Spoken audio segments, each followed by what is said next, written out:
You said you have a story of how you met your husband at a wedding, so let's get into that.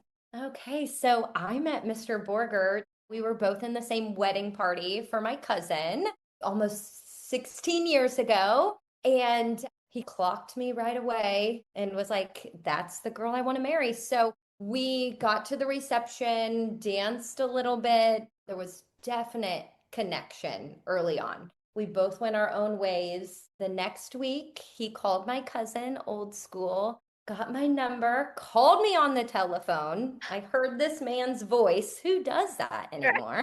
So unheard Um, of these days. I know. And he asked me out on a date, and we have been together ever since. But yeah, he went up to my cousin, who was the bride, and said, I just want you to know I'm going to marry that girl. And Oh my gosh, that's like a romantic story. I know, I love Oh it. my gosh. So how is he connected to the wedding? Was he like a groomsman or he was, I guess, your cousin's husband friend? Yes, he was a longtime childhood friend of the groom. Okay. So now they get to be at family functions together and we're Oh like my raising our God. kids together. So it's wonderful. I love that when they're already like connected. So there's like no extra introduction. You got an in, he's got an in. And then for you, it was a family wedding. So your family was probably already there. Did he like meet your parents then at the wedding and everything? I don't know if he necessarily liked them at the wedding, Yeah, but he was invested in the fun that my family can have for sure. We I are love a that. good time. I So love that. yeah, he was there for it.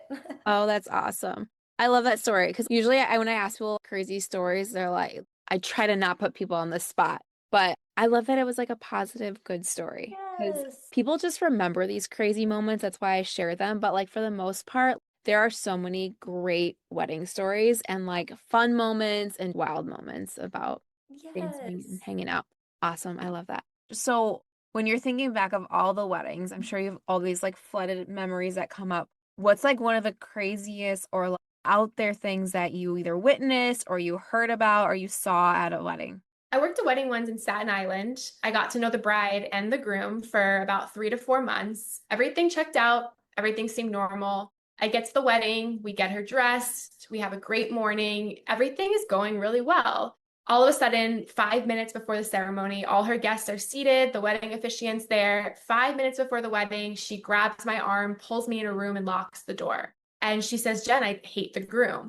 I don't want to do this. Oh, That was the first time that this has happened to me. Like you see this in movies, the bride who's, I don't want to do this, let's go. yeah. But this was happening in real life. And I think this was like 2 or 3 years of job where I never experienced this. So I basically said to her, look, I will call us an Uber. I'll sneak you out the back door. We will go. I don't care. I've been paid. I don't care. But I personally can't sleep at night unless you sit down with the groom and tell him you're leaving, because that just doesn't seem right to me. This isn't a rom-com. This isn't a movie. This is people's real life.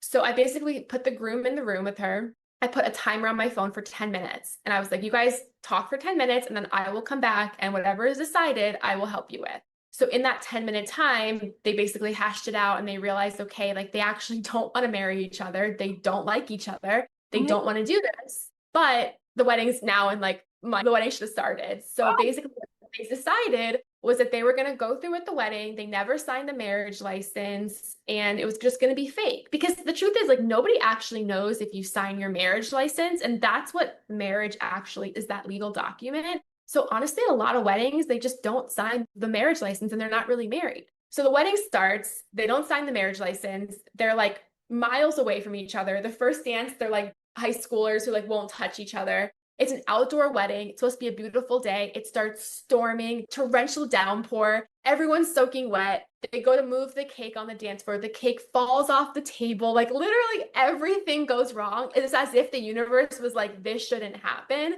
And I just remember leaving that wedding thinking like, wow, like this is crazy. It was crazy. oh my gosh. Like you mentioned, it's not like a rom-com, but it kind of like it sounds so crazy. They're like together this whole time planning this wedding, and then the day of, they're just both, yeah, I don't really care. Let's just go through this fake wedding. And did anyone else know? No, because all her friends were just like, why? What's going on? And I was like, oh, they just have to talk about something before they go do their vows. Nobody really knew. But then I think during the wedding, there was obviously a sense of like distance and hatred between them. But a lot of people don't really pick up on that. Nobody really questioned it. And yeah, I think like after the wedding ended, a couple months later, they just went their separate ways. And that happens. Not a lot of people, but people will break up or get divorced a couple months or a year after they get married because they felt this way on their wedding day, but they just didn't admit it. Yeah, I do bachelorette parties, rehearsal dinners, engagement parties, bridal showers. I think the most interesting part is that I don't drink. I just don't like to drink. I haven't drank in so many years. So I go to all these things completely sober. And it's interesting because a lot of these environments are meant to be when people are more rowdy and drinking. So when you're the sober one, you see it in such a different light. Like you see the drama in a really different light. But also, like, I need to be sober because my job is not to party with them. It's to fake party with them, but be there for them. And you really need to have a clear mind. A lot of people who want to work this job are like, I'd be so good at it. I love to party. I love to drink. I'm like, but that's not the job. The job is to be like an emotional support animal for these people and really just be there with all the twists and turns. And I think that it's less glamorous than people think it is. Yeah. Okay. So you said like in the beginning, you weren't really a fan of being a bridesmaid, but then through making this your business and then being in so many different weddings, is it like something that you find joy in? And what are your favorite parts of it all? 'Cause I'm sure it's so different. I'm sure you meet like very organized brides that like tell you like this and this. And other times you're probably helping them organize a little bit more. So has that shifted or changed since you've done it? You know, I've said this publicly from day one that I don't love weddings. I don't understand them. I did not have one. I'm not wedding obsessed. I never was the little girl who cared about weddings. I still feel that way. I don't necessarily love the wedding environment. I absolutely have this deep love for strangers and helping people I don't know. I've always been like that. It's just part of my personality. I find it harder to connect with people in my life. I find it easier to connect with strangers. And that's why I do it. That's why I love it. I do think my favorite part of the job is being able to help a person during a difficult time in their lives. People don't label weddings as that, but they actually are. It's really tough for people to have a wedding, especially because most people have a tough family dynamic. They have secrets, they have problems that surface during the wedding, and they don't really have anyone to turn to because your friends, they're busy, or you feel scared to tell them this information because it will live with them forever. So being able to enter a person's life and help them process what should be a good time in their life, but is often a stressful time, is the reason why I really love this job. I'm not qualified to be a therapist, nothing like that, but I do feel like a little bit of my job is therapy for people, or at least it's like a secret keeper. Like I hold on to their secrets for them. And to be able to help them get through that is what keeps me going. It just happens to be in a wedding setting. Yeah. And I'm sure, like you were saying earlier, like having an unbiased opinion from someone or just an open ear is helpful because you think like all your closest people at a part of your wedding or something, they're all going to have some kind of bias around you, like whether that's good or bad. And so just having someone there that's there to help you and listen, like I'm sure just feels good to be like, just be on my side for this. I just need to tell you about this crazy thing my aunt did or whatever it is. Yeah, and I'm not going to lie to you because I have no stakes in the game. So if you want my honest opinion, I'm going to be honest. If you want unbiased advice, I'm going to do that because I don't have to ever see you again. So I'm not going to say things because I need to tiptoe around you. I'm going to say what you want because that's a relationship is I am completely going to be unbiased for you. I'm not going to lie to you. I'm going to try to help you and do what I think is best for you because I have no stakes in the game where your best friend might be like, oh, Jen, like you're just having cold feet. Go through with it because they don't want you to be embarrassed. And they have all these like other agendas. I have no agenda except that my job is to be there for you like a true friend would.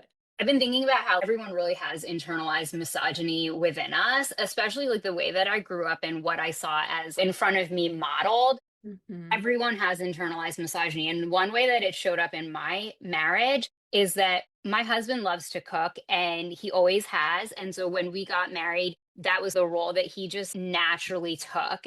So we would meal plan together and everything, but then he would really execute the dish. And I did not want like anyone to know about this.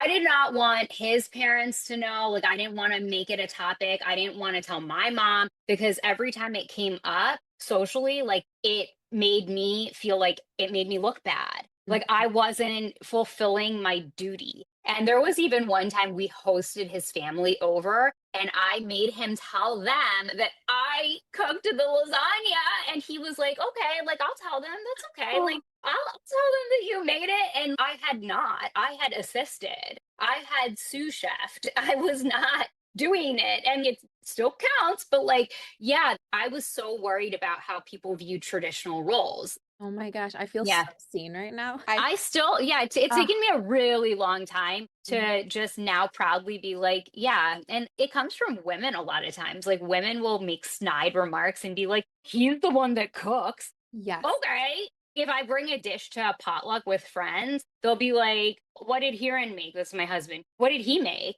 He made a buffalo chicken dip, and it's really good. Yes.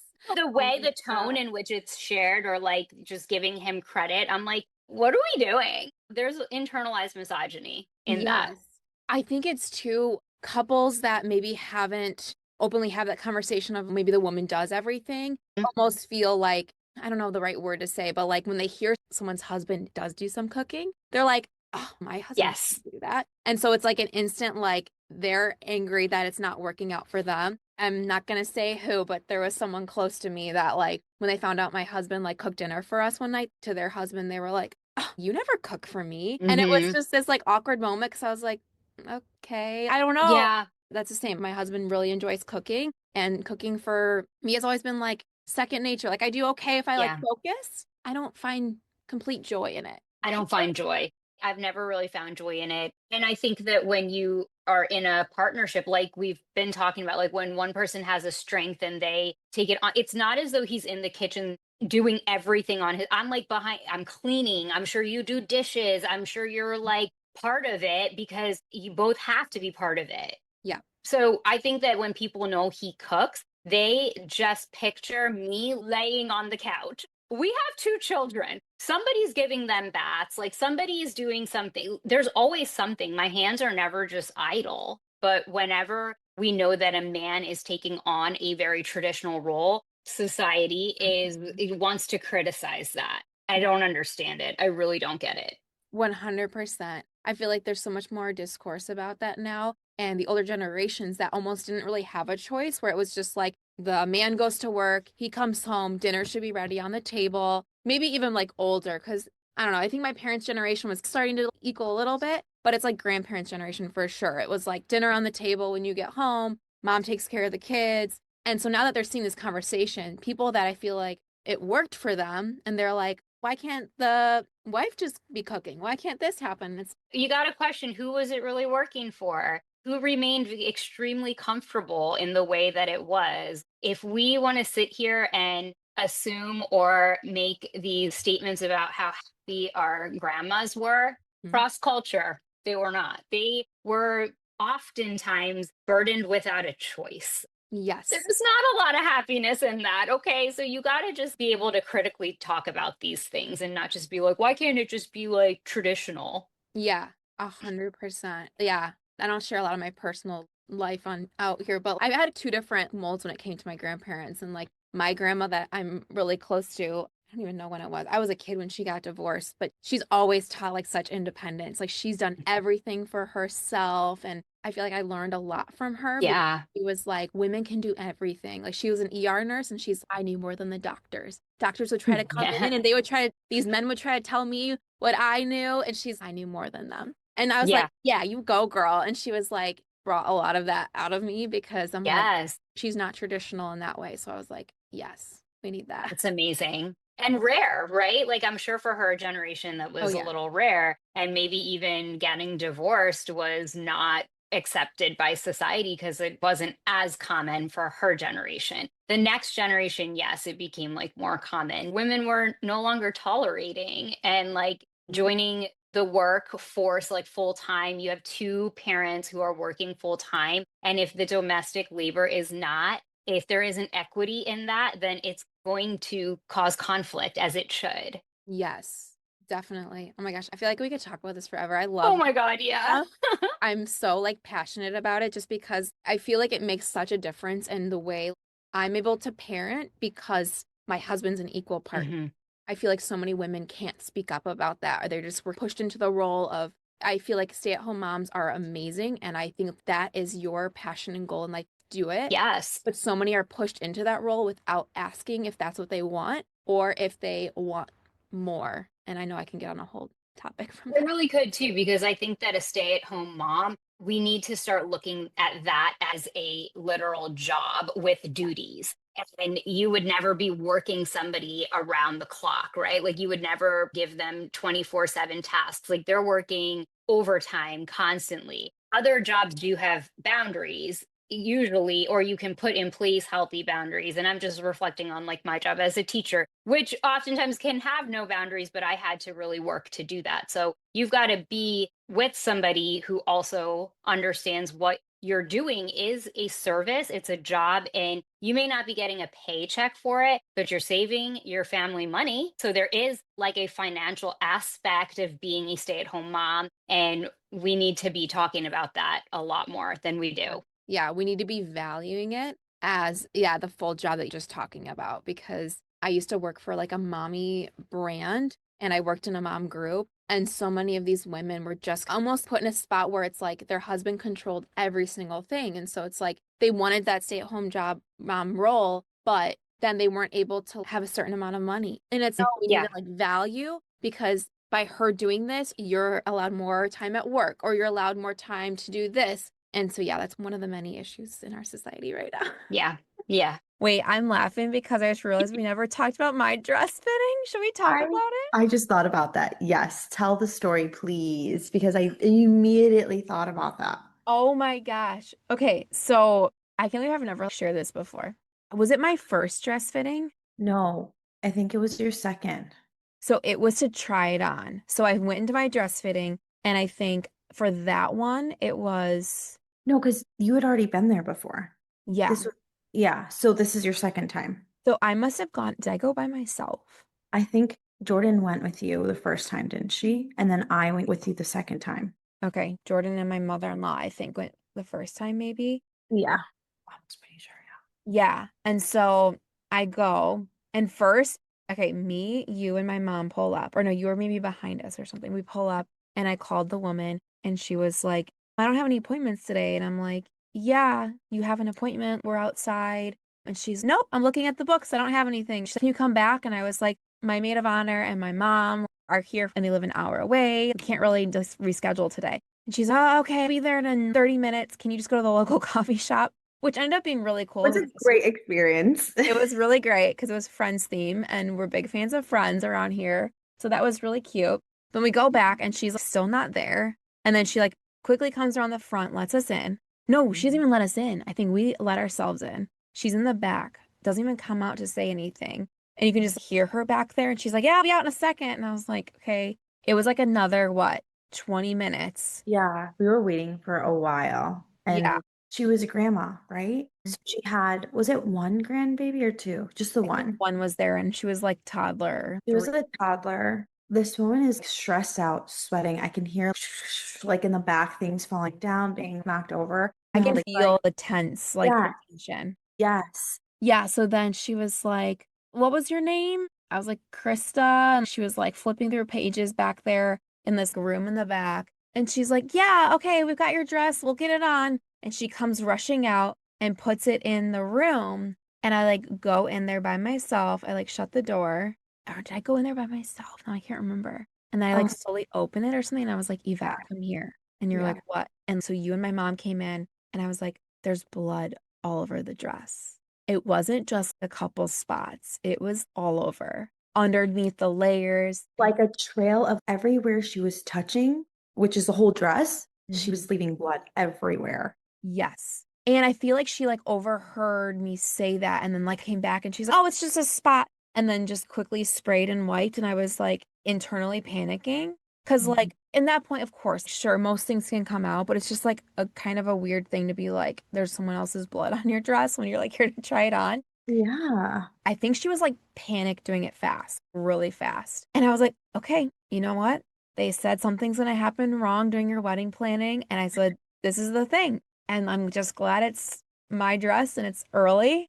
I was internally panicking, but I think at that point you took the lead and you were just like, okay, what's going on here? And you were like just kind, but you were very like firm with her. Like, okay, what are we doing here? And she's like, I don't know. And then she held her hands up and her hands had cuts all over them, almost like she was just moving really fast. So I think what happened is she had me down for the wrong date. And then when I called and said I was outside, she panicked and was like, I have to do Yes. this right now, which if she just said, I forgot, I would have been like, don't worry. Yes. If we would have known, like, it wasn't just, oh, I don't have anything booked, but it's actually not done. Even after that, you were so understanding. I was shocked. I saw everything happen. Okay, late, stress is going up. She's in the back. You can feel the tension, your stress levels going up. Oh my gosh, your dress, your wedding dress is covered in blood. Stress is like up at the top. But then once I like talked to her, you talked to her, I think your mom too, maybe I can't really remember, but I feel like your stress level was going down. And then I feel like at the end of it, did you hug her or is that my imagination? We, I yeah. you So hugged her. I could tell she was so like embarrassed because I feel like there's people on the internet that like hear, oh, you're an empath, blah, blah, blah. But like I can sense, and some people out there might agree, they might call me weird, whatever. But when there's tension or I can tell someone's trying to hold in if they're upset, I can sense it. I swear to God, it's like a sixth Yeah. sense. Mm-hmm. And I just felt No, I like, believe it. Yeah. so even when she got like the spots, she got most of the spots out, she was spraying it, and then I finally tried it on, right? So I'm standing in the mirror and she's doing her normal thing, but you can tell like she's holding back tears. I could tell.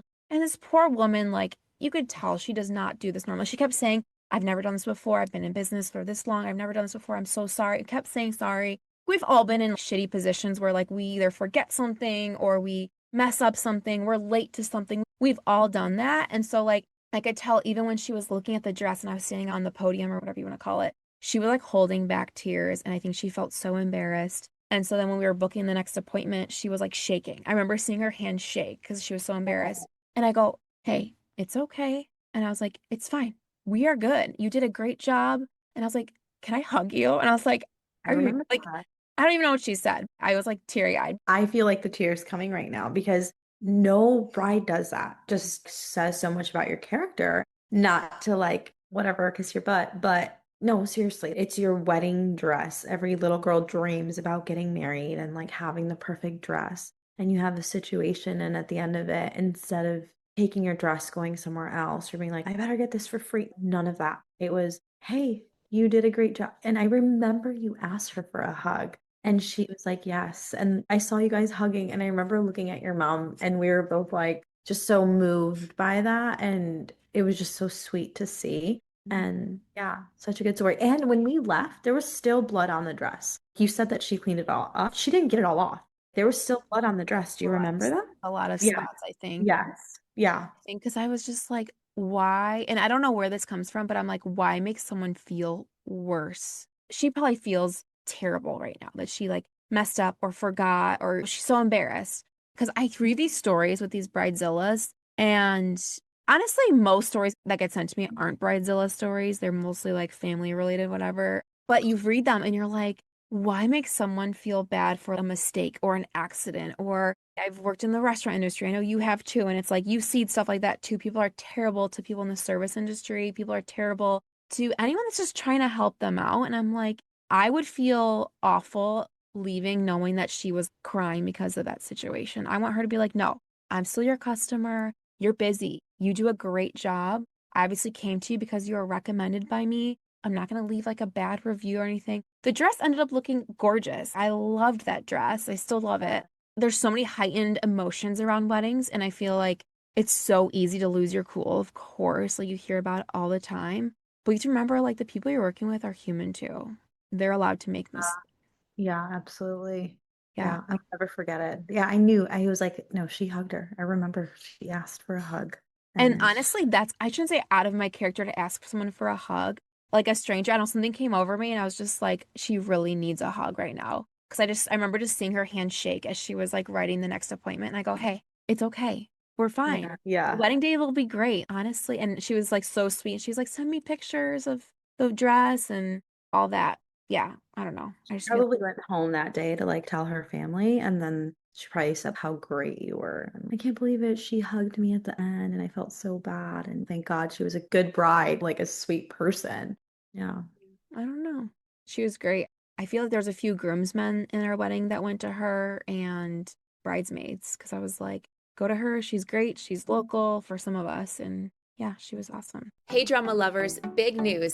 My book, Here Comes the Drama, A Ferris and Sloane Story, is officially out now. If you've been following their wild wedding saga online, this is the full story, packed with messy twists, sharp banter, family chaos, and all the heart you've come to love. And judging by your messages and posts, you're loving it too. Huge thanks to everyone who's already grabbed a copy early and shared it on social media. Your support means everything.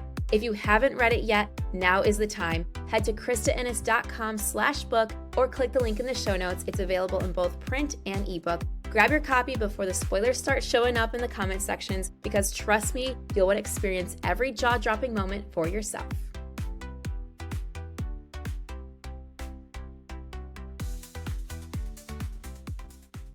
I'm Katie. I'm a queer fashion stylist, and I mostly do weddings and non-traditional weddings because there's no process for finding non-traditional wedding attire or wedding attire that isn't like a suit or a dress. I got started because I got engaged, and I identify as somewhere in between female and non-binary. It just depends on the moment. And not like I wake up one day and I'm non-binary and I wake up one day and I'm a woman. It's just like I don't care to do the soul searching is the moment. But in my day to day, I love wearing dresses and skirts. So when I got engaged, I was like really into wedding dresses, and I got really into the whole wedding fashion scene. But what became super apparent to me was there is nothing outside of wedding dresses for anyone, outside of white wedding dresses for anyone that was non-traditional at all.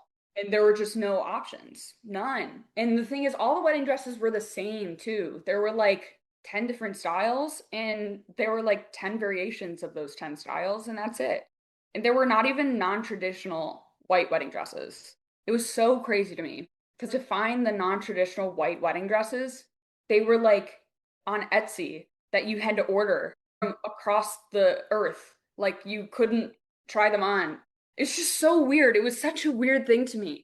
Anyways, I got really frustrated because there were no even pants or jumpsuits at the wedding shops in town, and suit shops were obviously only for people who were like strictly traditional men.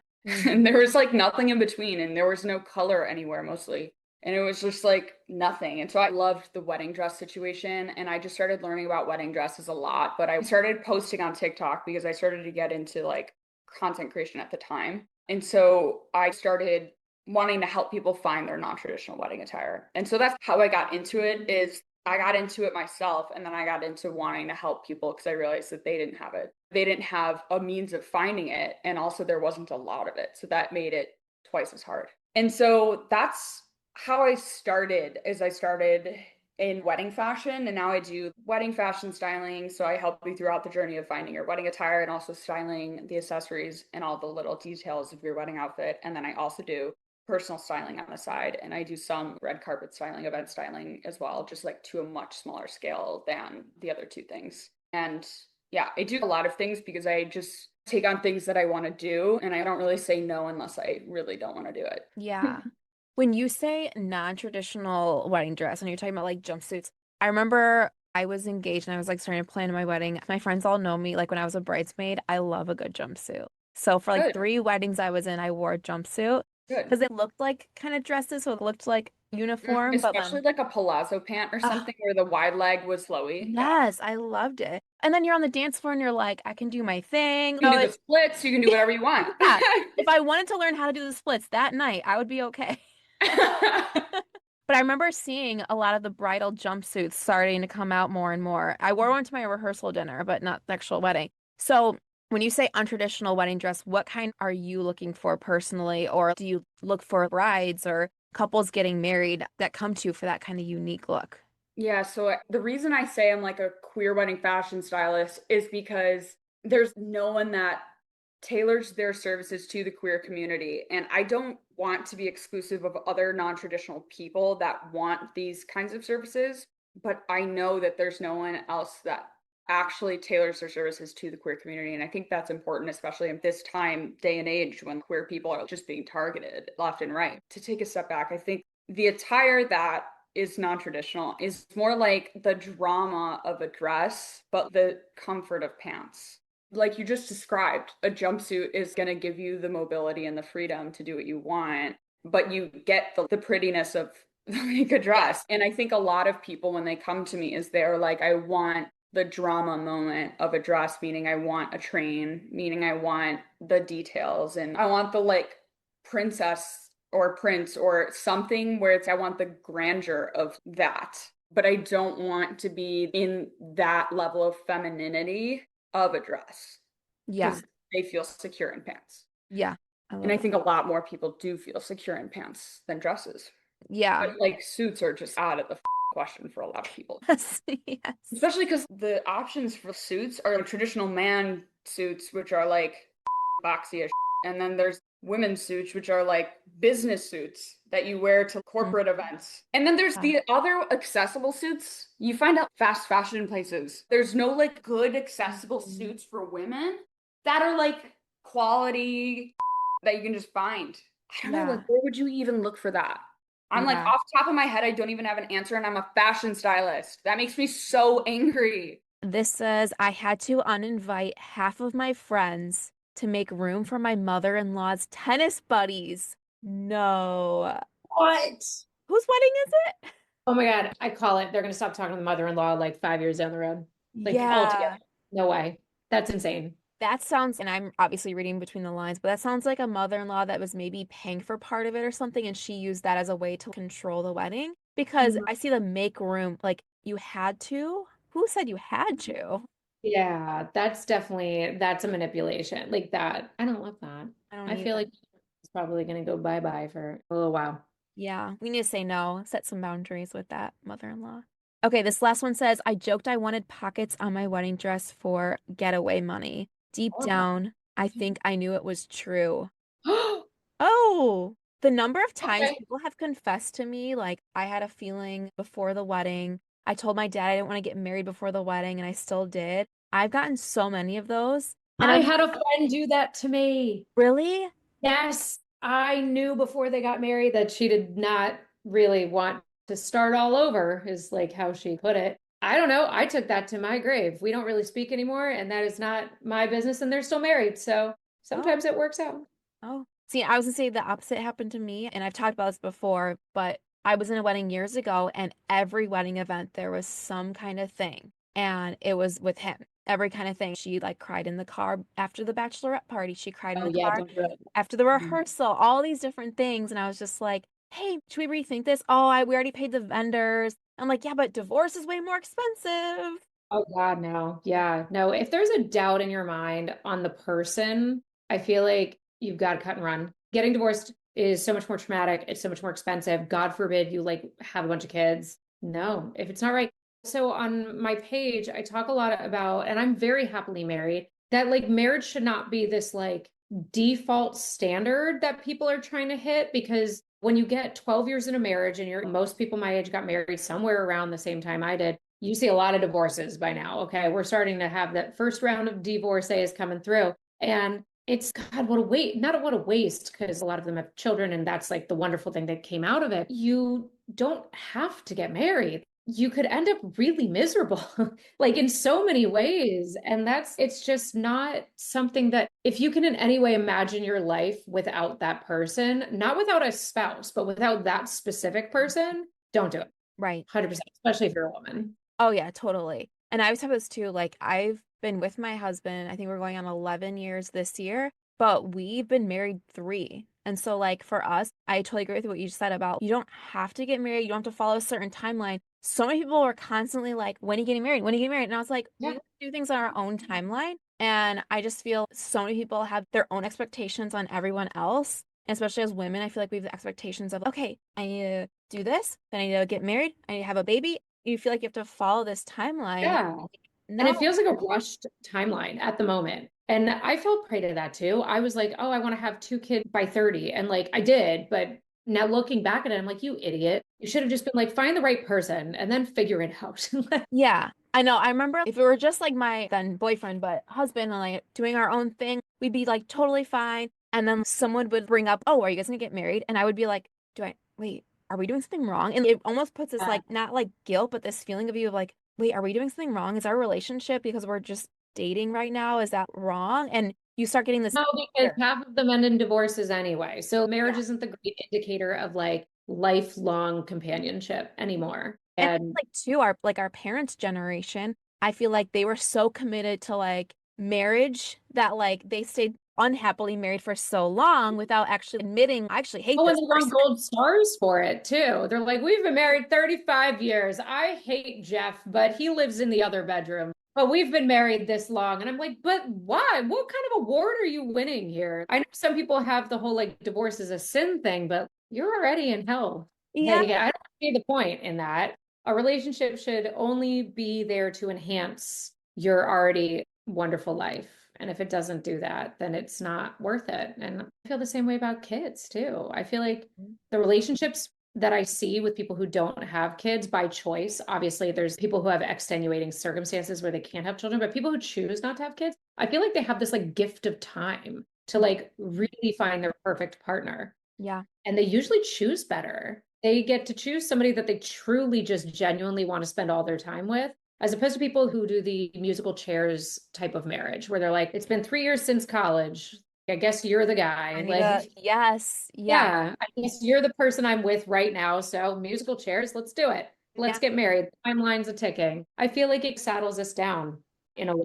Yeah, that's definitely another thing as women, we're like told that the biological clock is ticking. You need to have kids, hurry up. My husband and I, since year one of dating, when are you guys gonna have kids? And I was like, I'm not even thinking about kids, or what are you talking about? And I like look back and I'm like, if I had kids when we had started dating, I was like, I would have been a completely different mom. I would have been a completely different financial point in my life. And not saying that's right or wrong. I'm just saying everyone's timeline is different. Because I know people have had kids in their early 20s and they are thriving and they were meant to be moms at that point. But I just feel like it's so important to listen to your own timeline. Because I have friends now I that think are this like, new generation is doing a lot better than like we were as yeah, millennials. I feel like the younger girls are like really coming to the table with the head on the shoulders a little bit more without the fairy tale movie princess aspect that we were sold. yes, I love that. Yeah.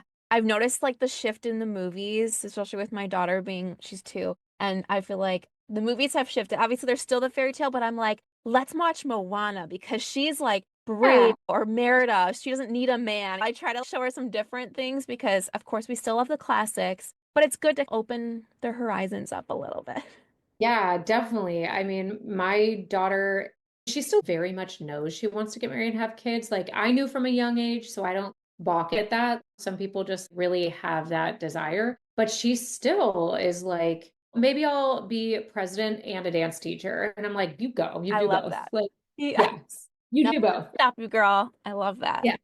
Going back to what you said early at the beginning, like COVID in general, I think changed how I view everything, whether it be myself, whether it be the world, people. Because in reality, like I've always been an extrovert, but I used to be much more reserved and self conscious. And social media, the classroom was really where I could be silly and be myself and just whatever. And then when social media accidentally took off, I learned, oh, I can be myself and people don't hate it. That's cool. And that's where I found my voice, not just with myself, but with people also. Being able to step into my true skin really helped me advocate for myself, set boundaries, be more picky about who I allowed in my life and not. And of course, we're all works in progress. We all have ways to go. I'm still a people pleaser. I'm still a doormat, but I'm definitely not as bad as I used to be.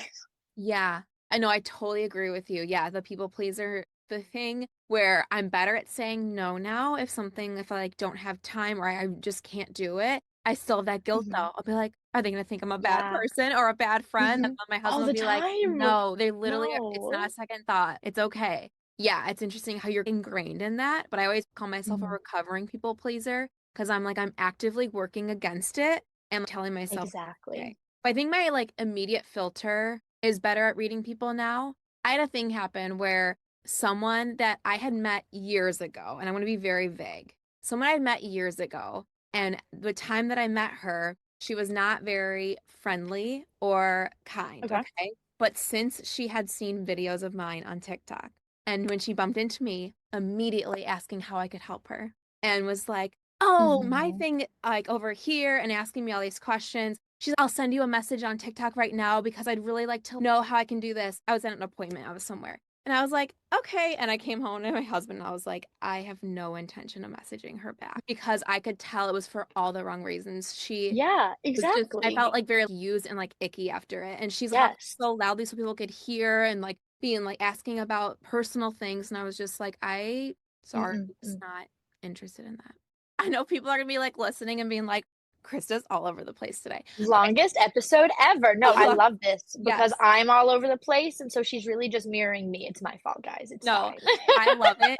Actually, no, people have said I wish the episodes were longer, so it's okay if it's a little bit longer. Oh, you brought the right guest. Yeah. To me, we really could sit and just talk forever. We could. That's my favorite thing. Oh, go ahead. No, you're good. I was just gonna say, I barely, other than my husband and my daughter, and then if we randomly go do things, like they are who I see. Like I work from home, so if I have a call, I see someone. So that's why I'm like, the podcast is a great way to chat with people. Because I'm like, Yeah, it really is. People don't realize how isolating this job really is. Because in reality, we're like sitting at home alone, talking to ourselves. And yeah, we post it for a lot of people, but we don't have that human interaction. I always say, and I think I probably said this to you when we were together in Chicago, is that there's so many different types of personalities that do well on social media.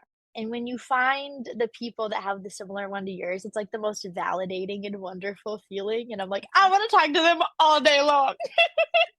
And it's the best feeling because even in days or moments where you feel self-conscious, but I found the people who get me and it's beautiful and it feels good. It's like the best feeling ever. yeah, no, definitely an interesting industry and hard to explain sometimes for sure. Yeah, yeah.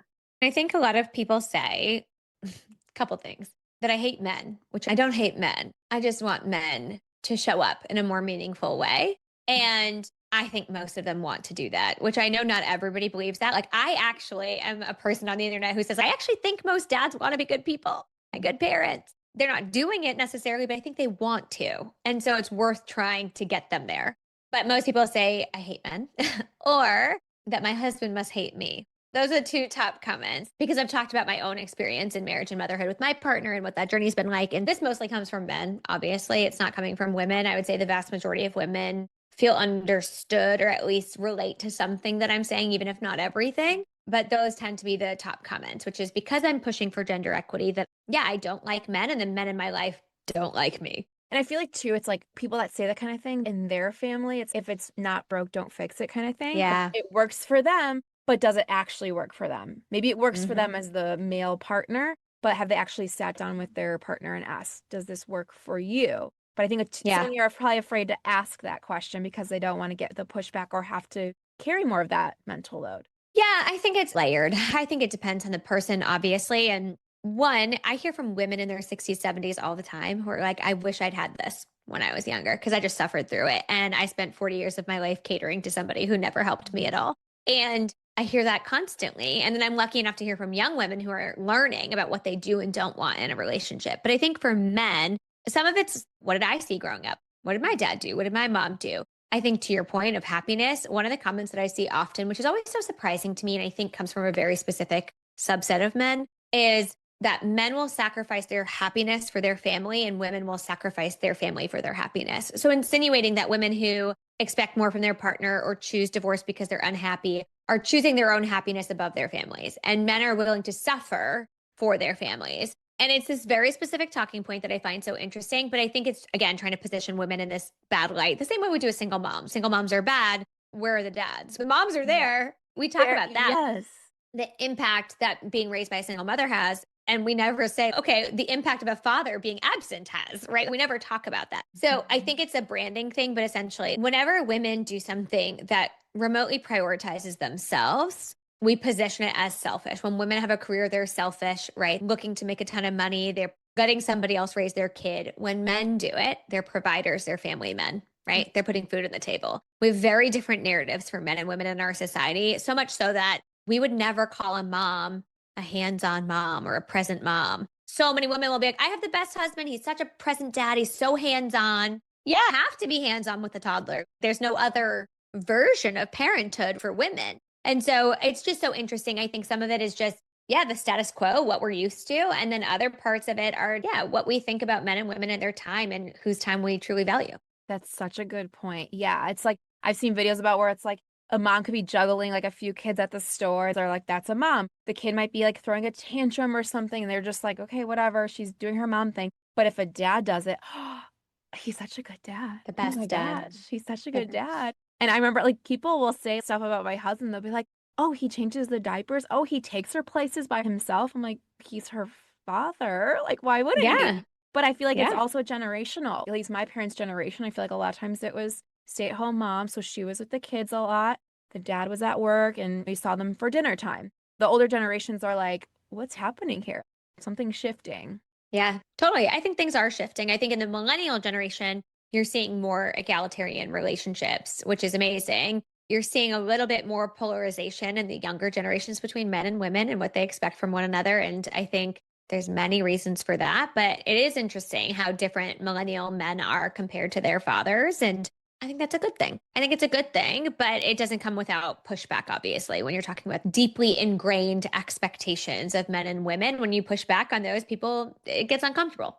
Yeah, definitely. It's for the better good of everyone, for sure. I agree. You know how people say you don't need a piece of paper to prove your love? That was us until life taught us otherwise. We met in the mid-90s, in our early 20s, and clicked instantly. Within a few months, we were living together. The next year, we experienced a miscarriage, and not long after, I was pregnant again. Our rainbow baby was born the following spring. By the end of that year, we bought a house together, and still we had no plans to marry. We were anti-traditional and didn't think a marriage certificate mattered. Then everything changed. In the summer of 2000, my partner was riding his motorcycle and was hit at full speed while making a legal turn. He suffered a traumatic brain injury and was in a coma for 3 weeks. Oh my gosh. His helmet saved his life, but it was a long road ahead. Because we weren't legally married, his mother stepped in and told the doctors she was next of kin. This is, oh my gosh. Wow. Oh my God, this is so bad. This is terrible. Oh. He explicitly told them not to speak to me. This is like something that's so complicated that I never would have even thought about. Wow. We Yeah. just automatically assume your partner for that long, having kids together, that's your You've, like person. earned your right. Yeah. In In all their of eyes too. Yeah. Yeah. She said, I understood she was heartbroken, but I had been his partner for years. We shared a home, we were raising a toddler, and yet I was completely shut out. Wow. Oh my gosh. She even looked me dead in the eye and said, you're just the mother of his child. This is probably one of the most tragic stories I have read on here. That sentence has never left me. A Yeah. single piece of paper would have spared me so much pain. Thankfully, we had an incredible nurse who saw what was really going on. I showed proof that we lived together, and she let me sneak our son into the ICU to see his dad. So the grandma was even keeping son The away, kid? it sounds like. Oh my gosh. Yeah. Within 4 days, he woke up. I truly believe that visit made a difference. The bond between them has only grown stronger since. Eventually, he came home and made an incredible recovery, about 95% of who he was before the accident. I didn't tell him what happened while he was in the hospital. I just wanted him to heal. Oh, so this is interesting because it relates to what we were talking about like protecting your partner, but this is like the opposite way. She's almost protecting him from his own mother. What's your take on that? Because I'm also wondering how involved this grandma is in their life. For her to Yeah. come in and be like, no, I'm the Mexican. Yeah, exactly. I have a lot of questions. I'm like, if they didn't get married, then there wasn't a wedding and there wasn't this family event, this, I don't know how much that matters, but like basically she wasn't necessarily included in their formal relationship.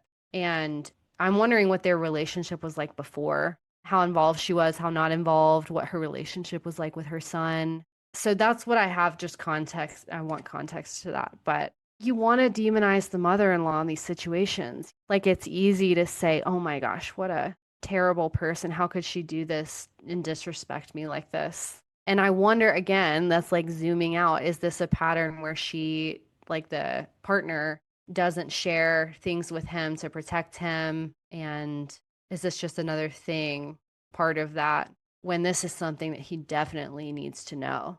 They definitely need to figure out together. Yeah. Because I feel like that'd be my thought. Like, I understand her concern with being like, you know what, let's just focus on him healing. But Yeah. then I would also be like, what if something happens, like, where Yeah. he has a stroke? I don't know. Just you think like something happens where like another life-altering event.